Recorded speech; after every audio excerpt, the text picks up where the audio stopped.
the very first team I had was mostly recruited by Shar, the previous coach, and they had just gone to Division I and had somewhat success, but they weren't in a conference. And at that time, women's volleyball, 1980, was the first year that it became an NCAA sport. Prior to that, it was AIAW, a different organization. So when it became NCAA, women's volleyball just exploded.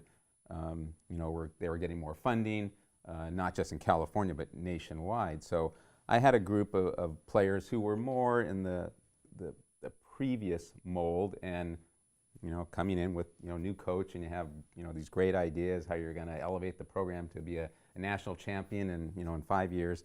I think all of us coaches have that idea initially, and then you get a taste of reality. But some of those players I had that first year, and I wish I had them longer, they were seniors. I don't know if you remember Terry Cody, and one of the best players I ever coached, and I stayed in touch with her on Facebook, so I get to contact with quite a few of those players. But then I was able to bring in pretty much a whole new team. We struggled a little bit, but then probably my fondest moment, if this makes sense, was the 1986 team. Our program had gone from basically a walk-on supported program. I think we had maybe 2 scholarships that I had to divvy up and spread out. And then the university or the athletic department administration said, okay, we're going to fund you a little bit better. So I had 6 scholarships. And you mentioned when you were coaching that Irvine was one of the only Division I basketball schools in the country that didn't have a full-time staff. I was probably one of the very few that didn't have any staff other than myself, and didn't have 10 to 12 scholarships. So we were struggling there, but I was able to get some great. This area is great for girls volleyball in high school, Southern California, and I was able to get some players to come and walk on or to come on partial scholarships just for the opportunity to grow the program. So the 1986 team, we had 6 freshmen, 3 sophomores.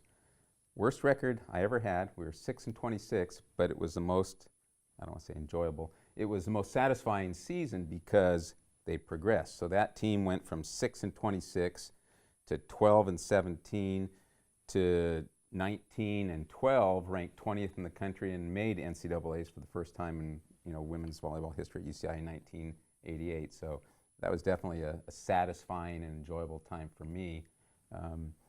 And then, thinking back in the early years, I think I went to a women's volleyball game, a few years back, and I saw this player that was recruited by Shar, the previous coach. She and I maybe didn't see eye to eye on a lot of things, but she finished her career playing for me, and she was kind of one of those, love-hate. She did some great things, but then she frustrated me so much that I, pulled my hair out. But I saw her. She came up to me at the volleyball game in the Bren, and I'm thinking, oh great, she's going to complain about something that I did to her or said to her back in 1984. And she said, Coach, I just want to tell you, I want to apologize to you. I think back on how I was back then, and you were trying to get me to be a better person, to get me to be a better player.